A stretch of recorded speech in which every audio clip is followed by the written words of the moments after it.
I believe that everybody has a story, and I'm fascinated to hear them.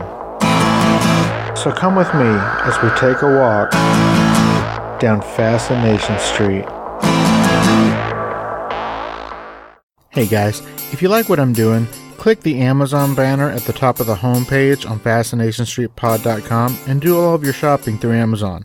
Once you click on it and it takes you to Amazon, you can bookmark it or add it to your favorites and you won't have to go to my site each time. It helps me keep the show going, and again, thanks for listening. Welcome back, Streetwalkers. This episode is with Vincent Strange. Vincent Strange is the host of a newish podcast called Gone Cold, Texas True Crime. In this episode, we talk about how Vincent first got into listening to podcasts and what started him down the true crime path. We also talk about what made him decide to start Gone Cold, Texas True Crime Podcast, and we touch on some of the specific cases that he covers on the show. At the time of this recording, I had listened to the first 2 arcs, which I believe is somewhere around the first 12 episodes. Since then, I binged the entire series, and I have listened to all 43 or 44 or 45 episodes, whatever it is. This is a great show whether you live in Texas or not, and whether you're a huge fan of true crime or not. This is a really, really good show. It's done very well. They do a lot of crazy research, and they talk to some of the most amazing people associated with these cases. So enjoy, folks. From Gone Cold, Texas True Crime Podcast, this is Vincent Strange. Yeah, talk to me, yeah.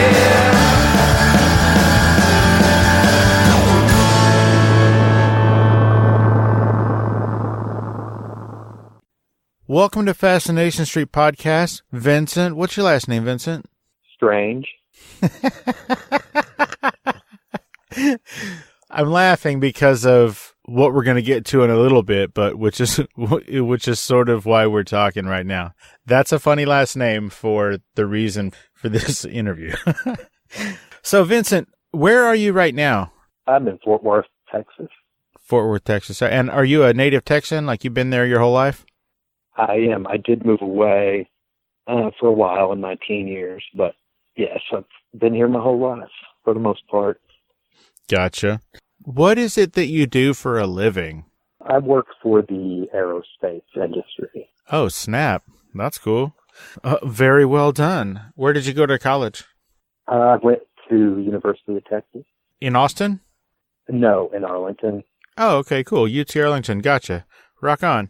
When did you become a podcast listener, if you are one? Like, when did you stumble upon podcasting?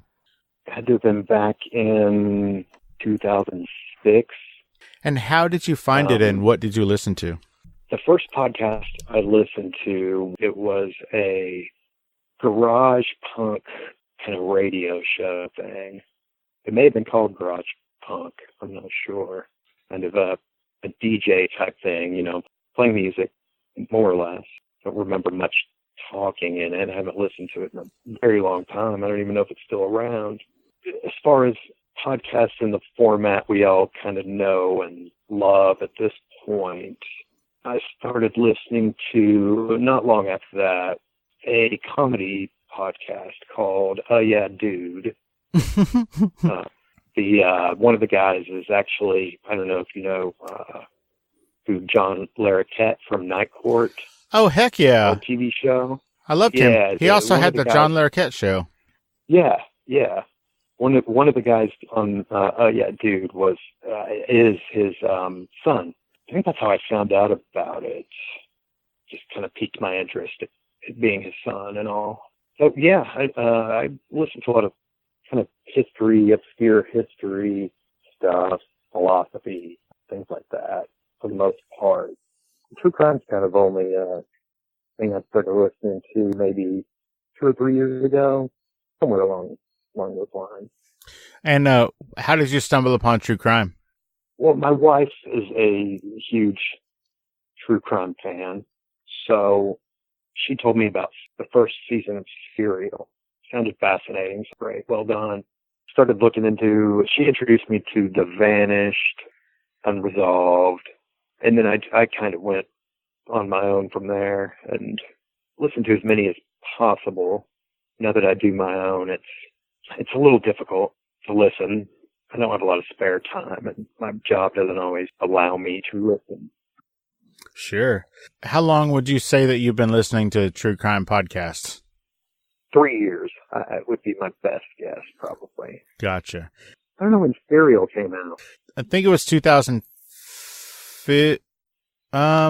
You know what? I think Serial Season 1 came out in 2014 because my wife and I listened to it on a plane ride from Louisville to Paris, and that's what we listened to on the way there and back. So I'm going to say 2014, and we listened to it somewhere around like December.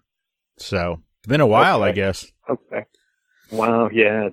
That doesn't seem like that long. I know, it's hard to believe. Are you from right? Louisville? No, I'm born and raised in San Antonio, Texas, but we lived in Louisville for about a year and a half, and then we came back here to San Antonio. Okay. I love Louisville. I love San Antonio, too. Well, I love San Antonio more than I love Louisville, which is why we're here. It's a little better. Well, I'll just say it's different. Born and raised in San Antonio, I'm pretty much used to the desert, and it rained just about every day for a year and a half in Louisville, so that wasn't for me. Yeah. I lived in Lexington for quite a while. So yeah, so you get it. With Kentucky. Yeah, I do. The weather's a little nasty up there. It's a little different than advertised. I'll just say that.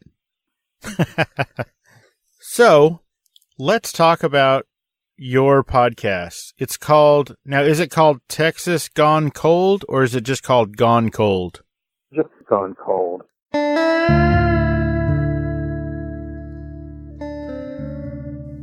So this person spent quite a bit of time in the commission of this monstrous act. Hi, y'all. I'm Vincent, host of Gone Cold Podcast, Texas True Crime. Each week, we take a thorough look at lesser-known unsolved cases throughout the Lone Star State. Hear victims' stories as told by their loved ones, and expert insight from law enforcement and medical professionals. Using a hatchet, that's an extremely violent and rageful type of act. The truth is out there somewhere, and you can help us find it. Before I die, I want to know who did it. Please join us as we examine forgotten Texas cases. Subscribe and listen to Gone Cold Podcast, Texas True Crime on your favorite podcatcher. There are monsters among us.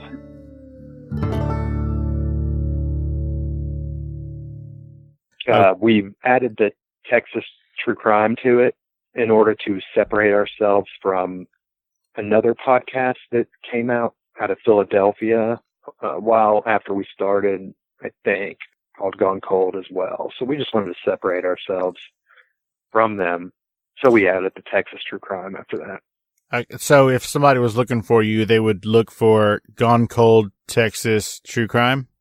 They could do that. Or, we're generally the first thing that pops up if they were to just type in Gone Cold Podcast.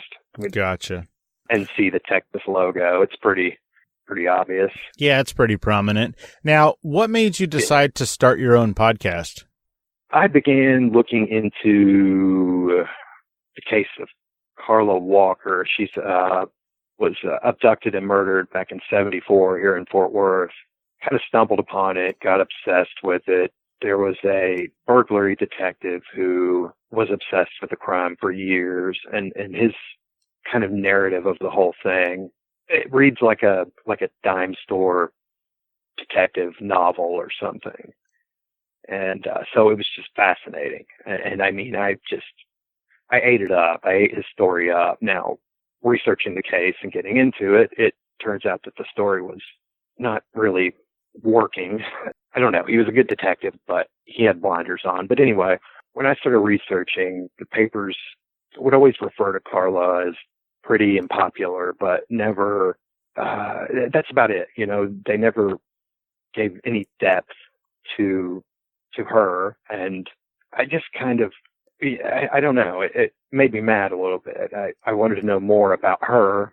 I hear little about the victims, and a lot of media coverage of true crime. Podcasts are a lot better about it, but it just kind of occurred to me, and and my wife, a podcast is the perfect format to really kind of give the victim a voice and paint a picture of who that victim was and how it's affected their families, things like that.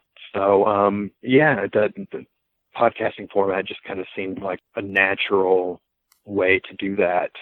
So that's where we ended up. Neither of us knew anything about podcast production or anything like that. Neither of us are particularly great with computers or audio equipment or anything. We just got into it and hit the ground running, basically, and didn't really look back. Is your wife's name Erica?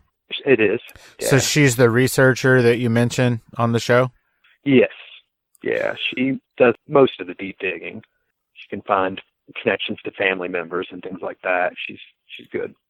So I have listened to all of the Carla Walker story and all of the February Slayings storyline, and it's quite fascinating. Like, once you get started on your podcast as a listener, it's really hard to stop listening. It's binge worthy, I guess. It almost forces you to binge because, you're just waiting for, like, it really feels like the episodes aren't long enough. I mean, they are, but once you get to the end, you're like, what? Wait, hold on. Now I got to get to the next one, to find out what happened.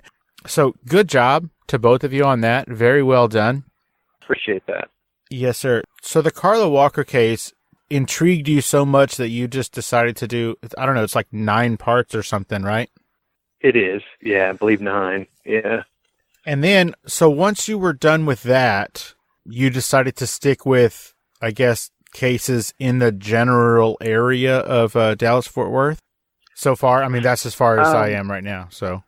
Well, we, the February murders, of course, that was kind of a natural place to go after Carla Walker's because all of those 3 were at some point believed to have been connected with Carla's case, either by the press or by the police. Well, there are a lot of similarities. There's a lot of the same actors involved. Right. Them happening in February. It was just, it was kind of a natural progression for us to go. But we've done Susie Mages out of Denton. She was a 12-year-old girl who was abducted and murdered. We've done the Gillettes out of Corpus Christi, Gary and Stephanie Gillette. They were murdered with an axe and a knife while they slept. The suspect was a constable in Port Aransas, and he was never convicted of the crime. So we've done several out of the area. We do always seem to come back to Fort Worth at some point. So do you have like a long list of cases that are sort of in the queue, like that are going to be worked on and going to be episodes, going to be researched? We do. I couldn't even tell you how many. And what happens sometimes is we'll get contacted by a family member, who wants us to cover, their loved one's case. So we only really go with our list if we're not being contacted or if there's not something like a missing person that we feel like is important, to get out there. But yes, but to answer your question, without being so long-winded, yes, we do have a pretty long list. We stumble upon stuff, other cases and research a lot too. And sometimes we really want to put those out, so they'll kind of weasel their way into priority. It's not always planned, that's for sure. Well, that makes 100% sense. I don't know if you can spoil it, but there was like a colonel who was murdered by suicide or something here in Boerne, Texas. I think his name was, I want to say it was like Kenneth Shue or something like that. Like, is he on your list? I don't think so. I think he was a colonel. This was about 15 years ago, something like that. Maybe a little more, a little less, somewhere around there. And he was found in his car, like smashed into a tree, but he had like duct tape around his feet and his wrists, and he had like pieces of his flesh cut off. But, they ruled it a suicide. Wow. It was a little weird. I heard about it on a different true crime podcast, and, it's just like I live in Boerne, not actually San Antonio, just outside of San Antonio. Okay. And it was close enough for me to go over there and like visit the accident scene or crime scene or whatever. I mean, it's been, like I said, 15 years or something, so there was nothing there, but it was still, I guess, sort of a scavenger hunt. I spent hours over there just looking for clues or something because it was such a weird case. It didn't make any sense to me. Yeah, I need to look into that. That sounds interesting. Yeah, I'll see if I can find the details and send it to you. It was pretty crazy. Great. I think they did like a Dateline or something on it or whatever, but yeah, I'll send that to you. But you and your wife have, I don't know if you guys are, like, I don't know what your wife does or what you really do. Maybe you're in the CIA or the FBI or something, because you guys have an uncanny knack to get access to the heart of these stories. Like I said, I've listened to the first 2 arcs, if you will, and between you and your wife, you guys have this uncanny ability to add humanity to these cold case victims, which I think is super, super respectful. And I mean, I don't know anybody who has been viciously disappeared or murdered or anything, as far as I know. But as a layperson, I just want to thank you for adding that humanity to these people. Because like you said, with Carla, oh, she was a sweet girl, she was a nice girl, she was pretty, and that's it, and you don't really get to know her or any of the family. And something like that will impact the family for the rest of their lives. So I think it's really cool what you're doing. I appreciate that. That means a lot. That's certainly the point. We're into crime and all that. So, I mean, there's no escaping that, but it's very important to us to show who the people were, to show how it affects the families. It's a hard thing to imagine. Like you said, I mean, I've never had anyone murdered close to me. I've had other things happen, but not that. And it's something I can't imagine. And it means a lot to us to have the family be able to not only have an outlet for maybe their pain and, their suffering, be able to tell their story, I think is somewhat therapeutic, I hope. But also, to have their family member that was taken from them remembered, I think is huge. So we do it when we can. I mean, we've covered some stories where we don't have much information, a few stories where we don't have family members to talk to. So that's unfortunate, but it happens. And most of those are quite older cases.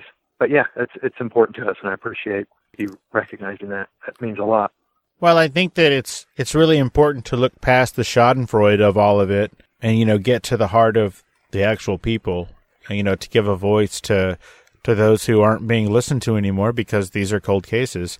Like with Carla's family, I mean, you talk to family members and people who worked on the case, and I'm blown away at your ability to get these integral people to speak with you. Like, you don't give away all your secrets, but how are you able to convince these people, especially at the beginning, before there was even an episode that came out, you were able to somehow convince these people that you were going to delicately handle the memory of their loved one and not turn it into a circus or a freak show or a schadenfreude, like I said. What are you doing to these people to get them to trust you so much? That's a hard question to answer. I mean, they have no reason to trust me, that's for sure. Well, I mean, especially at the beginning, like right now, people could look back and say, oh, this is what he's done and it's been respectful. But at the beginning, there was nothing for them to refer to. Right. The story behind the Carla Walker case and how I got in touch with the family, I mean, is a little interesting. When we decided we were going to do it, we put ourselves out there. There was a Facebook page. This particular page is not up anymore, but had 500 people on it or something like that at the time. A lot of her friends, schoolmates. So we started posting on there, looking for people to talk about her. Well, the first person I got in touch with was Kathy O'Neill, and she was the yearbook editor at Western Hills High School back in '74. And she wasn't great friends with Carla, but she knew Carla well enough, and she is a big part of that first episode. Huge part. I mean, huge. Yeah. I mean, the way she describes the effect on the whole high school and the whole community, the way she described Fort Worth at the time, all of that stuff is just, I mean, she just did the best job in the world. And she kind of started hooking us up with people. Well, I ended up getting still couldn't get a hold of the family. Messaged Cindy, Carla's sister. I'm sure she was weary. She didn't know who I was. So unbeknownst to me, she sent in a guy named Chris, and he, not only to kind of feel me out, but one of the suspects who has since been cleared by DNA. This guy was a deputy warden who was in the same prison as a suspect. So I got that whole story out of him. That was William Ted Wilhoit, that suspect. At the same time, he was vetting me, basically, to talk to the family. Shortly thereafter, Cindy Walker finally agreed to talk to me. He told her I was fine, I was good. And it just kind of blew up from there. I got to talk to Carla's brother. They're the only two siblings. Cindy and Jim are the only two siblings left of the family. Really? Yeah. Wasn't there like six kids? Carla had two other brothers besides Jim, and they're both deceased. So yeah, they're the last two. Carla's mother's deceased, father deceased. That's a little surprising because it wasn't that long ago. I mean, I was born 3 months after her murder, so it just seems weird that her siblings would have passed. That's just bizarre. Yeah, health problems. Well, all of it has to be compounded by the stress of everything that happened back then and ongoing. I mean, stress has to be a factor. How could it not be? I think so. I think you hit the nail on the head there. It's got to contribute in some way. That's so crazy. Yeah. So, I mean, obviously we're talking a lot about this Carla case because, first of all, it's the first one and the impetus for the entire podcast, as far as I can tell. But also, that's the one that I listened to that had the most, I guess, detail and depth because it was, a longer series. So for the listeners, that's why we're kind of focusing on this particular case right now. Sure. So, like I said, so that was a 9-part arc, 9 episodes. And so before you released the first one, did you have all 9 of them ready? Like, were you done with that case, so to speak, before you released the first episode? Not even close, no. We put out the first couple of episodes and people started talking. Old friends, old high school mates who knew of possible suspects. Well, Carla was dosed with morphine when she was abducted, obviously. I mean, you've listened, so. Yes, but you're saying that for those who haven't listened yet and who will. I hope so. So be careful with the spoilers. At the very end, do we or don't we find out who did it? Can't tell you. It's a spoiler. You got to go listen. Yeah. So she's dosed with morphine. And so we started getting folks who had their ideas of where that morphine came from, who it might have came from, things like that. So right. Other theories even that had nothing to do with the morphine necessarily. So a lot of people started talking, and it morphed into something a lot bigger than we thought it was. And not only that, I mean, the amount of people that came forward and the amount of information available on Carla's case, it's a lot. I mean, we haven't found another case that has that much available information to it. So, why do you think that is? Well, it was highly publicized, and I think, unfortunately, so many details were leaked in the press. I think a lot of them shouldn't have been for the sake of the investigation, really. Right. But they were, and, if they're there, we're going to use them, of course. But, I don't know. She was kind of Fort Worth's. There's one other case here that's, I don't know, maybe considered bigger than Carla's, but she's either the first or second biggest case here. I don't know why. It hit people really hard. She was very popular. I sound like newspaper when I say that, but she was well loved. You say she was popular, but was she pretty? Exactly, yes.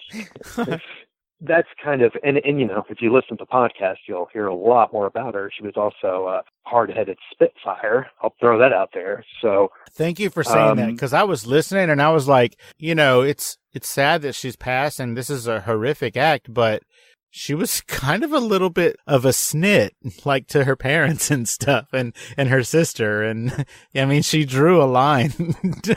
She drew a line down the mattress.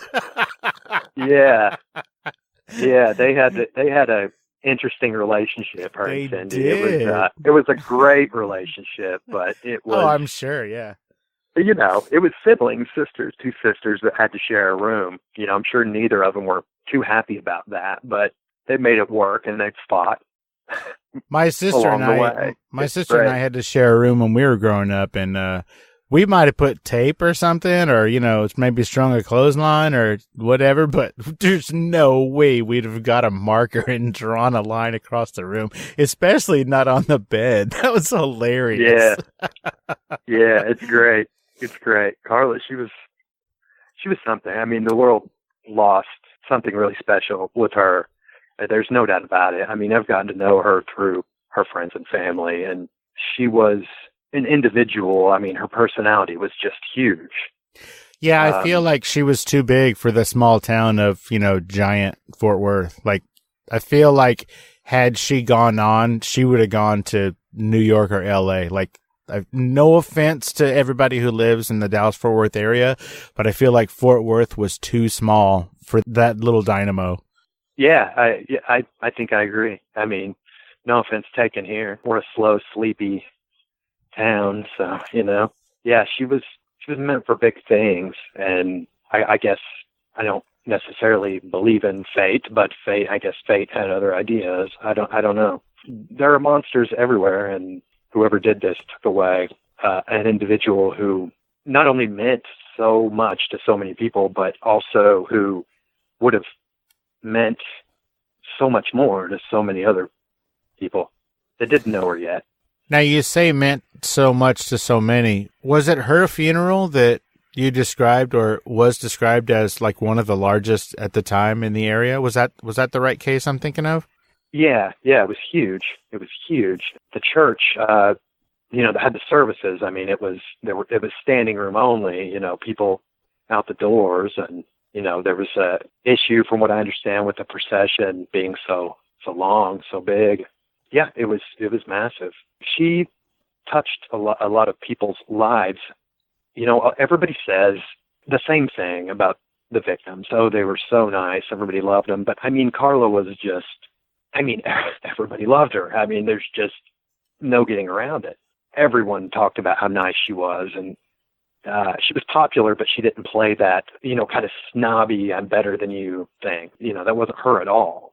I listened to all these episodes, pretty much all at the same time, one right after the other. So I might get a case confused with another case. But if I'm remembering correctly, you guys spoke to a young lady who, like, basically on her first day of school, she dropped all her books and the whole class started laughing except for Carla. And Carla picked her books up and said, "Don't worry about them." And then they were best friends. Is that the right girl, or is that somebody else? You're thinking of June Ward. Ugh, man. Who was also an amazing person. Again, I don't know. Maybe this hits on something. Maybe this adds to their vulnerability, their willingness to be so nice and so amicable and, like, I don't know, so inviting to people. Maybe if they were standoffish, and I don't know.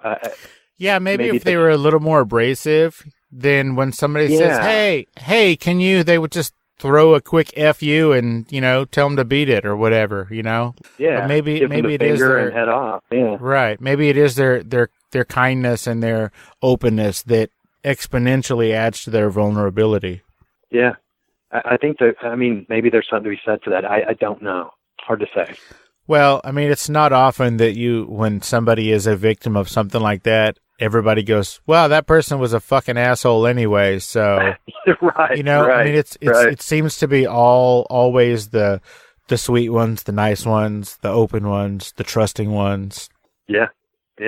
I've run into a few that might be coming up in the near future that may be a little rough around the edges. Yeah, not deserving of murder though, by any means. Well, sure, of course. Right.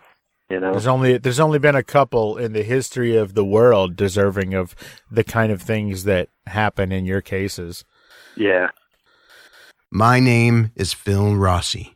I'm the creator of the sci-fi horror experience Crescent, along with Eden, Harvey, and a whole lot of other scary stories.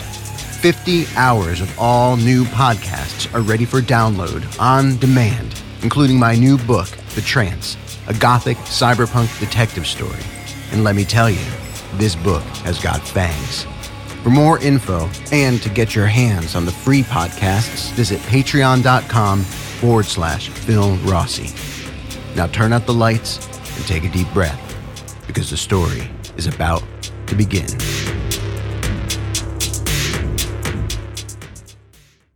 You guys interviewed the wife of one of the, I guess, initial suspects in a couple of the cases. I mean, you said his name. I might as well say his name. Tommy Nealon? Tommy Ray Nealon? Yeah, So he is a Monster. convicted murderer, is that right? Yes. Is he still alive?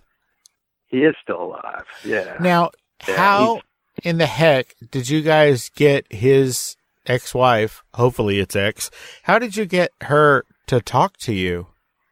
Like, that has to be super embarrassing for her, and I mean, not like she did anything wrong, but just to be associated with that person in that manner. Again, how did you do that? How do you have access to these people? Nothing nefarious. And we're pretty, yeah. It's kind of interesting. I mean, I reached out to her on Facebook, actually. Vincent, I'm going to have to stop you. That's the second time you've used the word interesting, and I would just like to point out that here on Fascination Street, we use the word fascinating. Okay. Is it? So, I'm sorry, I interrupted you. We're talking about the wife of Tommy Ray Nealon. Yes, it's a fascinating story. That's right. Found her on Facebook just by using her first name, of course, and maiden name. Reached out to her. Wasn't expecting anything back.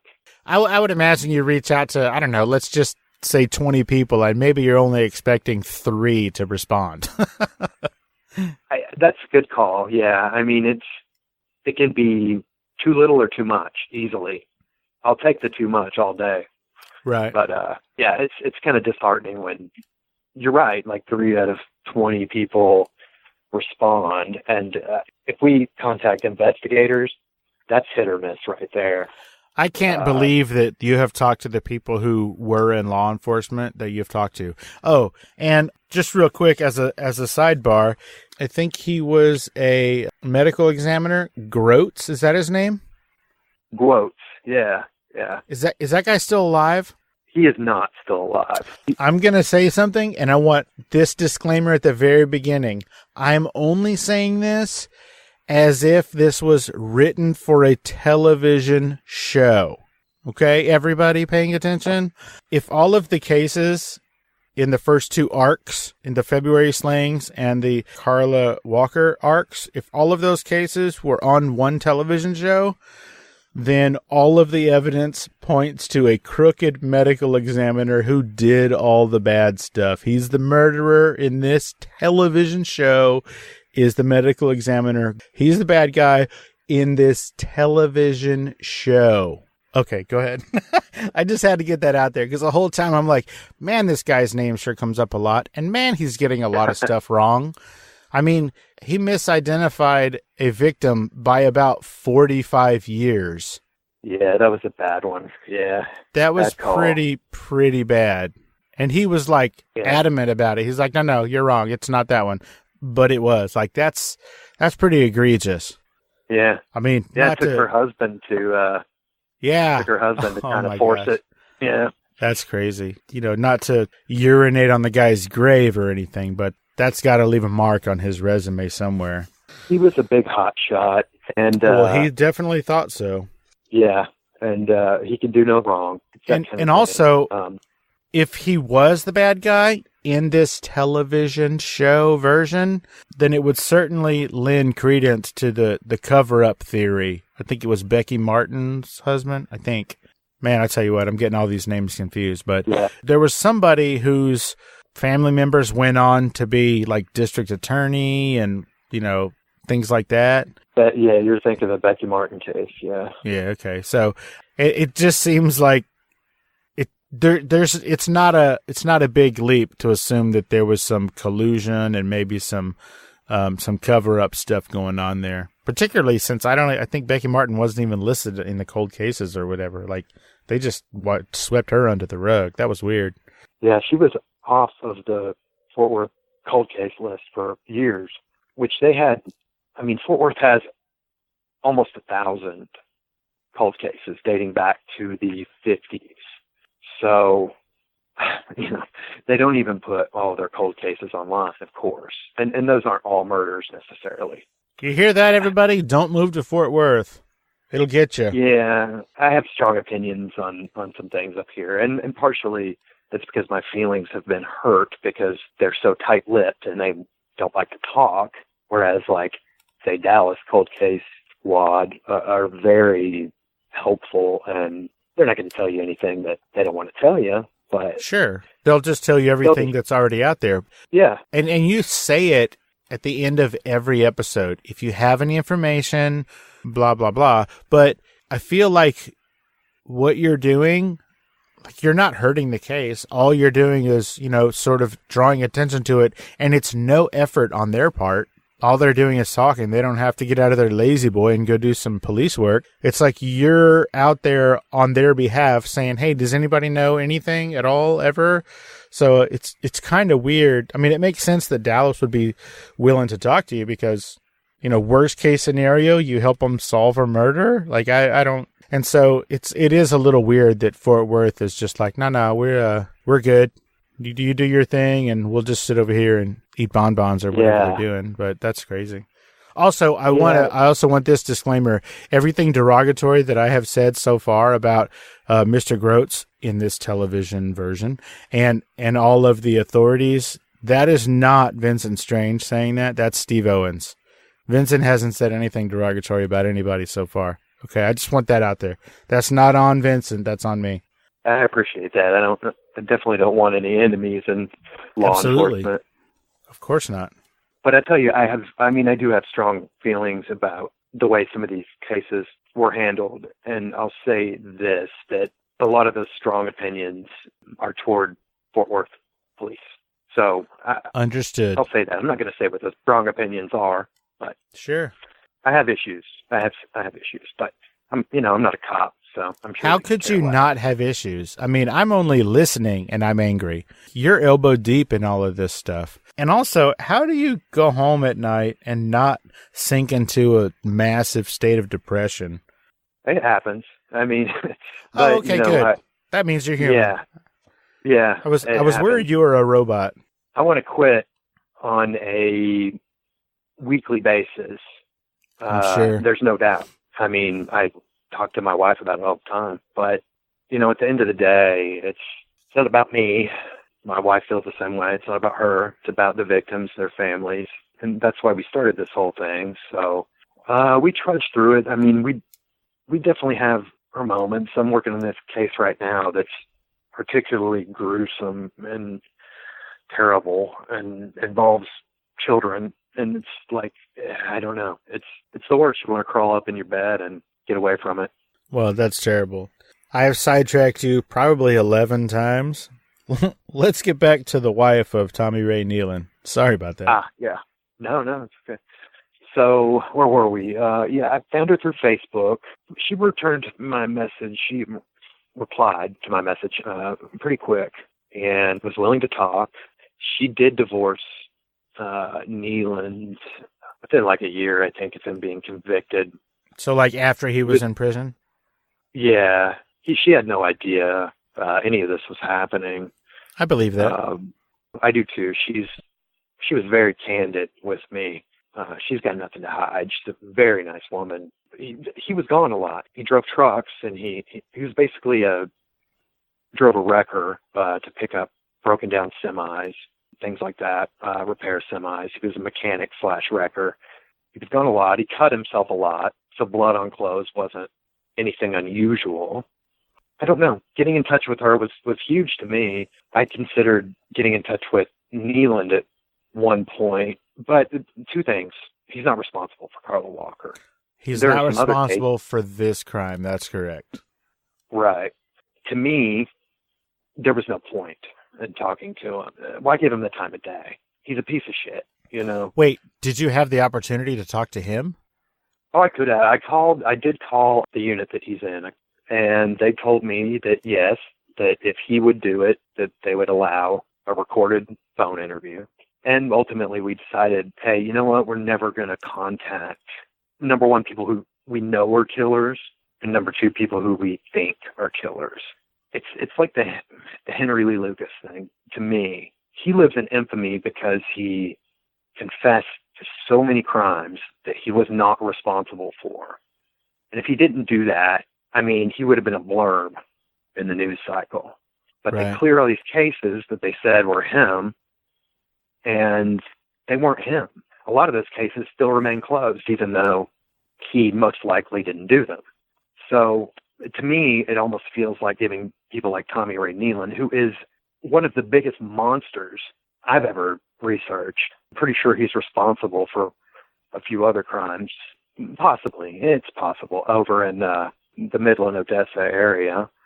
Is that why you have that tag on each episode where you say something to the effect of, we're just going to present the fact, we'll let the listener decide if some of these people are responsible for some other things? Yeah, we started releasing episodes on our Patreon page. Mm-hmm. Basically, figured out a way, 'cause I don't want to do unsolved cases on Patreon because then nobody can hear them, and it's pointless. It's counterproductive to an unsolved Right. case. Sure. So we started doing stories about the murderers themselves.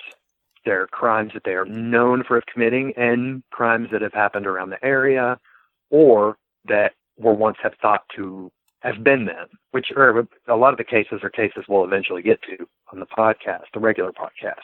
And there are several murders on the Tommy Ray Nealon episode. I called the episode The Slayer Saint. I don't even want to put their names on the title of the episodes, honestly. Good for you. I don't like them. I don't want to glorify them.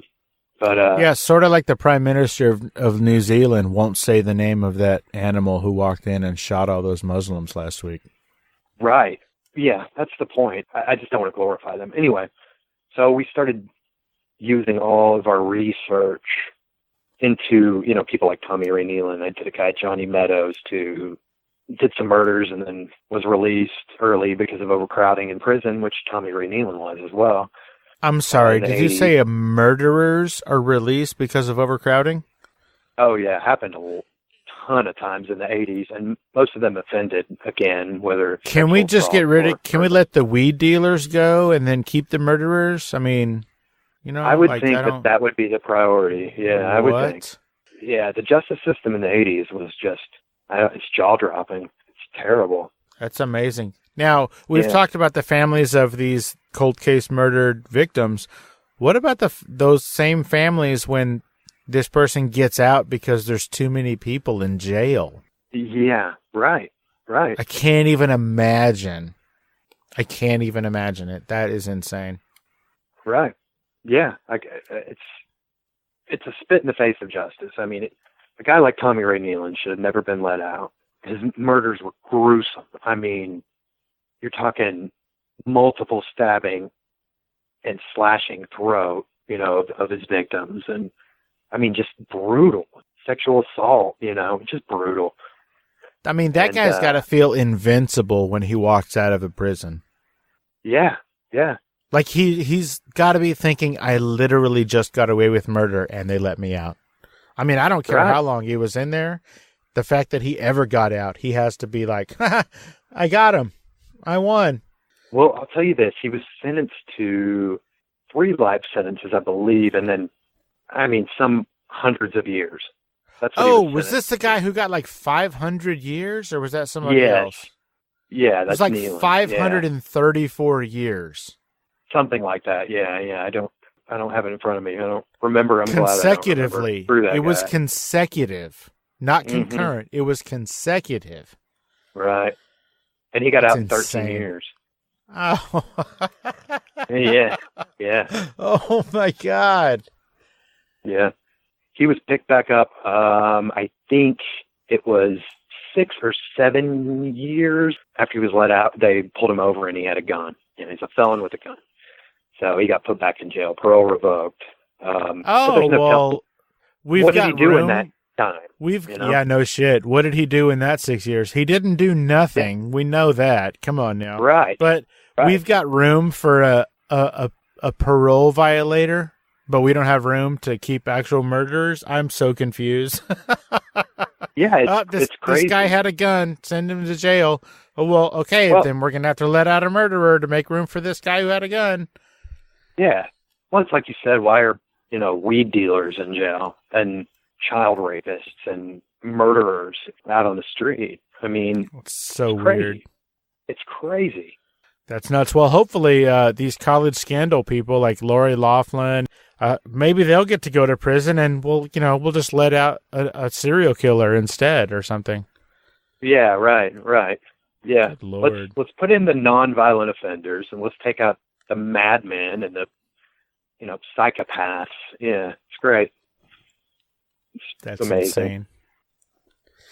But it was really bad in the 80s. Anyway, to get back to that, I mean, I run into it like constantly. There's more. I mean, there's other people that the same thing went down that we've done Patreon episodes for. So it's just incredible. I doubt it happens as much as it did back then. I think they learned their lesson, I hope. They probably haven't, as evidenced by, all of the police beatings that we're hearing about on the news and the unarmed shootings or whatever. But maybe, just maybe, even though all these dicks haven't learned their lesson, maybe there's some agency watching them. Maybe. That would be nice. That would be nice. Wouldn't that be the greatest? Yeah. And I say all of that while my brother is a police officer. It's okay. I mean, I just assume he's one of the good ones. Yeah, sure. And right. I'm certainly not speaking of all police officers or all, judges or whatever. Of course not. DA. Absolutely. Of course not. Yeah. Nah. There's bad apples everywhere. Yeah, and I'll tell you what. I mean, we just did our last episode was on a bunch of killings down in Montgomery County back in the early 80s, and there's a cold case detective there starting in 2010, and he just opened these cases back up, and he's making headway. There are good cops out there doing some pretty amazing work. The Dallas Police Department, man. There's an article, I should send it to you, about all these cases that the Dallas Cold Case Squad has solved in the last, I don't know, it's been like 6-7 years. There's a ton of them. So they're out there. Interesting. Definitely send me that article. Definitely. Yeah, I will. Send me that. I will. It's great stuff. I mean, it made my day when I read it. And plus, one of the guys in the Cold Case Squad spoke to us for one of our episodes. Our episode on Susie Mage's girl from Denton. Her body was found in Dallas, so it's Dallas jurisdiction. But yeah, Cold Case Detective. It's in that article. Talked to us for that, and just a great guy, very open, passionate, about what he does. So. Well, that is very cool. I feel like too often, and it did happen in one of the cases that I listened to already, police officers or offices sort of bicker over whose job it is. Like, no, that was a resident of your county. Yeah, but they were found over in your county or whatever. Like I think that happened with Carla, didn't it? Like, it did. Arguably they lost a pretty significant amount of time bickering over whose jurisdiction it was. No doubt about it. And also the departments, and this came from a sheriff's investigator at the time, the departments, the Tarrant County Sheriff's Office and the Fort Worth Police, they hid information from one another on Carla's case. You see that all the time on TV where they're like, oh, well, the feds are going to take over this case. And they're like, well, then fuck the feds. I'm not giving them my notes. Like you see it on TV all the time, but you don't really think that it's really like that. But apparently it is. Yeah. Everybody's in a pissing match. Yeah. Yeah. When, And that goes I mean, for private investigators and things like that, too. I mean, that's it's so nuts. crazy. Everybody wants credit, I guess. You know, I don't know. I don't know why. But maybe that's one of the problems at the root, the root of the problem of the justice system. I don't know. Certainly seems like a huge problem. Well, it does seem that way, and I'm sure it's magnified when you're looking at such a gruesome array of cases. That stands out probably more than it normally would, I guess.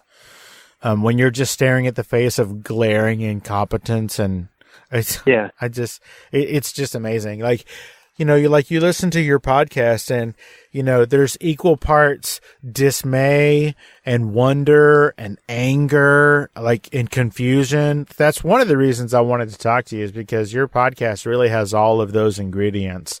It's like the perfect sandwich or soup or whatever. Everything is perfectly balanced in all those different feelings that get just pulled out of you, all those emotions. And you're just like, what in the serious hell is happening? And this is, you know, I mean, we hear nonstop terrible news on the news in 2019. And then, you know, you're looking back to 1974 and before, and you're like, oh, we were always a terrible species. Yeah. Yeah. We just didn't see it. It wasn't plastered everywhere. Right. There just wasn't social media. And is the Fort Worth Telegram, is that still around? It is. Yeah. Yeah, it is. Good Lord. You keep referencing that, and I keep saying to myself, he needs to tell people what a newspaper is, because only little kids and millennials listen to podcasts now, and they don't know what a newspaper is.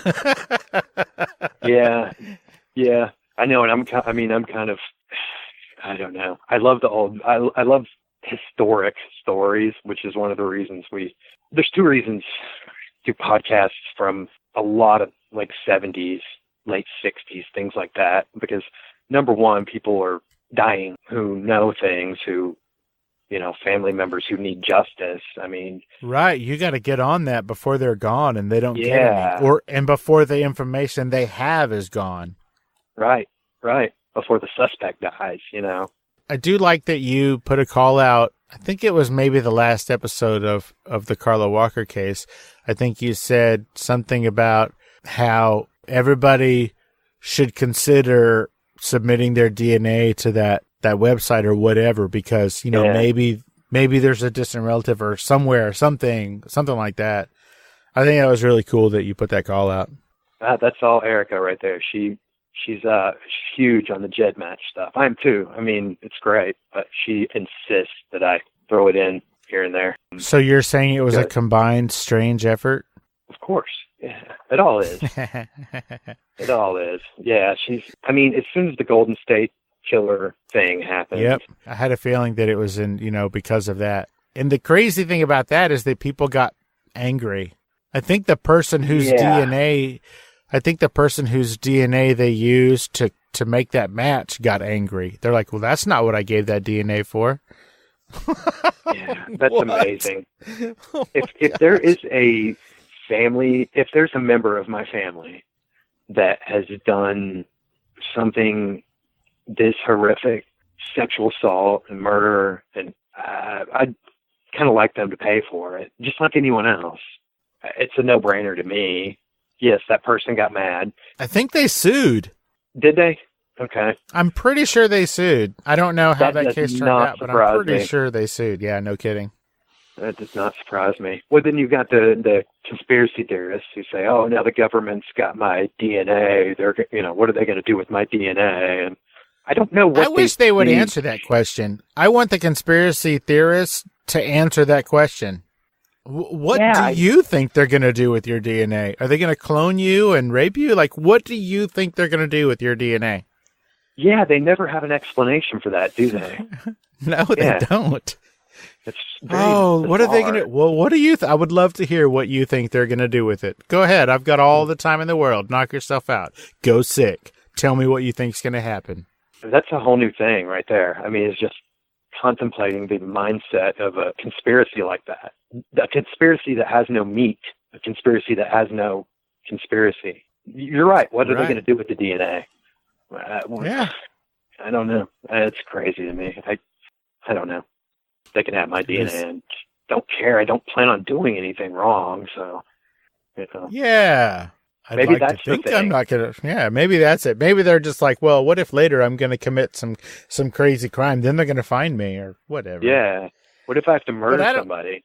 You know? Yeah. Well, yeah. Maybe what if I maybe what if I that's do it. that? Crazy. You know, we definitely try not to be gore You're porn not. or You're not you like know. over the top gruesome. You guys, I think y'all have just the right level. I mean, this sounds like, we're just making out like circus seals, but what I'm saying is that you guys are not like over the top. It's not just a gore fest. It really feels like you only say the really messed up stuff when it's integral to the story and has a point. Thank you. That's exactly what we shoot for. I mean, if there's a detail, and it is important to know what the victims went through, I think, but you can do it without, I guess, like certain descriptive words and adjectives, and I don't know. I mean, it can be done. I don't want to. I mean, I'd say tastefully, but none of this is tasteful. I mean, these are horrible things that happen to people, but I don't want to exploit the crimes, the murders, the sexual assaults. It's just, I don't want to do that. If it needs to be there, it has to be there. And we'll do it as tasteful as possible. We try. That's for sure. Well, you guys and gals are doing a great job. An absolutely amazing job. I can't imagine how much work it takes, because I know how much work it takes to do my podcast, and I'm only interviewing one person, and that's the guest. And you're interviewing tons of people and doing all this research and compiling all this data. I can't even imagine the work it takes to put out your podcast. So thank you for doing that. And thank you to Erica for doing that. Y'all are doing the Lord's work truly. And I, for one, really, really appreciate it. And I know that all of your listeners do too. I appreciate you saying that. It means a lot. Well, good. Now, I feel like I've taken up a lot of your time tonight, Vincent. So can you real quick tell everybody where they can find you on social media? We're on Facebook, Instagram, all that stuff. I always tell people to just search Gone Cold Podcast, because I guess that's how you do it. Is that how you do it? I don't know. Sure. Is that Okay. the easiest way, you think? I mean, it's Yeah. gotta be, right? I think so. I mean, that's how I find everything. So I don't know. That's how but- you find your own show? Yeah, sure. I mean, I'm not a computer guy, so maybe I'm doing things all wrong. I don't know. Gotta Sure be am. a lot harder to find a podcast when you're using a typewriter. That has to be harder. Yes, exactly. Exactly. It doesn't seem to compute. Oh, nicely done. So you guys And- are on Facebook. I think you're on Twitter and probably In- Instagram, right? Instagram, yeah. We're on all three of those. Everybody have scroll Facebook. down to the show notes for this episode, and all of their social media tags will be in the show notes so that you can reach out and tell them how much you love them. Do you guys have a website? We do. It's gonecoldpodcast.com, or one word. What could one find on that website? Basically, it has our episodes on it, more or less. Again, I mean, I have no idea how to build a website. For a Christina, podcast, or- you don't need much more than that, right? Yeah, I mean, honestly, everybody wants you to have a website, but I don't see a point in having anything more than like Facebook. I mean, all the episodes, I post them, when they come out and everything. So I don't know. People want it, so they can have it, but they can't expect too much because I don't know how to do it. Yeah, my website it's just the episodes. I mean, like, I don't know what else you want from me. There's episodes, and then there's like a support the show page, but that has the sponsors. But I mean, everything that I do as a creator, you can listen to. So you don't really, I mean, you need to have a place to go get those episodes. But outside of that, what am I doing? I mean, they can contact or whatever, but I'm with you. I agree. It seems pointless, but oh well, there it is, Right. there. So tell everybody about your Patreon page and what the kind of levels are and what they can get for those levels. Okay, Patreon for $2.50 and up per month.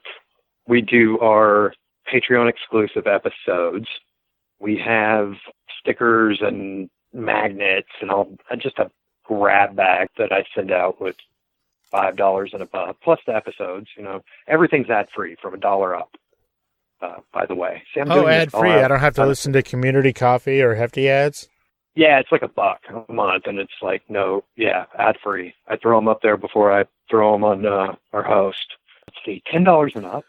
After 3 months of that level, we send out a T-shirt, and of course, what's on the T-shirt? The Texas logo. And it says Gone Cold Podcast, Texas True Crime. Now, there's a period after Gone Cold, right? Yeah. Does that period mean anything? Kind of. I designed the logo, and to me, it reminded me of a typewriter. When the term Gone Cold comes up, it seems to be at the end of a sentence or whatever. So the period's there. But it also seems a lot of time to indicate some kind of final decision on the case, if that makes sense. A lot of times when people hear the case is cold, they think it's just always going to remain cold. Maybe not so much anymore with all this DNA. But in the old papers, that seems to be kind of the consensus. Oh, there is no way to solve this crime, type of stuff. But it's kind of like a false finality kind of thing, I guess. I don't know. It's hard to explain. It was in my head at the time, and it just ended up there. That's probably the best explanation. It's just in my head and ended up on the design. Well, you know what's going to happen is that one of these cold cases is going to get solved as a result of somebody hearing your podcast, and then you're going to have to change that period to an ellipses because apparently it's not cold forever or whatever, I would love for one of these cases to be solved. I mean, we've made a lot of really good friends with family members, people we still talk to. They live with the pain every day. I've seen the effects of it. It's terrible. It kind of runs your whole life. It's in the background. Runs and ruins. It does. Yeah. It does both of those. Yeah. Vincent, I want you to give me one more, just a clean, without me talking and without anybody breaking up. I want you to tell me the name of your podcast, the name of your website, and then I'll let you go. Okay. Podcast is Gone Cold Podcast, Texas True Crime, and you can find us at gonecoldpodcast.com. That is awesome. I will give you a little bit of a tip since you're not a computer guy. This is 2019. You don't have to say www anymore. Okay. But Vincent Strange, thank you so much for taking the time, and I'm really, really appreciative that you had the time to hang out with me and let me get to know a little bit more about you. I have downloaded every one of your episodes. I have listened to, like I said, the first, 12 or 13 or something. And I can't see a day when I'm not just plowing through until it's all gone and I got nothing else to listen to and I'm waiting on you. So thank you so much for the work that you're doing. I wish you all the success and all the open doors and answered emails and answered phone calls in your future. I think that what you're doing, and Erica, your wife, I think what you all are doing is amazing. So keep up the good work. And again, thank you from the bottom of my heart. This is an amazing show, everybody. Go check it out. Right on. Thank you very much, man. It was a pleasure talking to you. Well, the pleasure was all mine. Vincent, you have a great rest of your evening, and thank Erica for me for all her hard work. I will. All right. Well, keep in touch, man. Absolutely. Send me that article. I will. All right. Have a good night, man. You too. Talk to you later. Bye-bye. Bye. Hey, guys. This is Steve Owens from Fascination Street Podcast here with a very important message. I'm awesome. I bet you thought I was going to say something else, but nope. What's important here is that I am awesome. I started this show because I truly believe that everybody has a story, and I'm fascinated to hear those stories. In the short time I've been doing this show, I've interviewed actors, directors, writers, inventors, podcasters, musicians, pro athletes, Olympic athletes, actual war heroes, even a Bond girl and a luthier, whatever the hell that is, and of course, regular people. From people who wanted to be stars but never gave it a real try, to big company CEOs and people who got to meet their favorite president. I love getting to meet and speak with people who have a story to tell. I feel like everyone does, and it's my job to get them to tell it. You never know who my next guest will be. An Academy Award-winning actor, a platinum-selling musician, or your own mother-in-law. But one thing is for certain, you will be fascinated by their story. So come take a walk with me down Fascination Street. You can find Fascination Street Podcast on Apple Podcasts, Google Play, Spotify, iHeartRadio, and of course, FascinationStreetPod.com.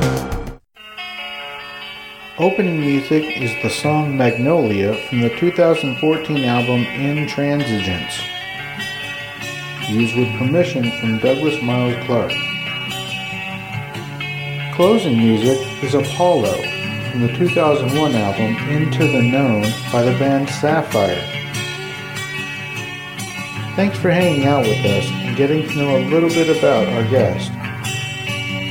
We'll see you next time on Fascination Street.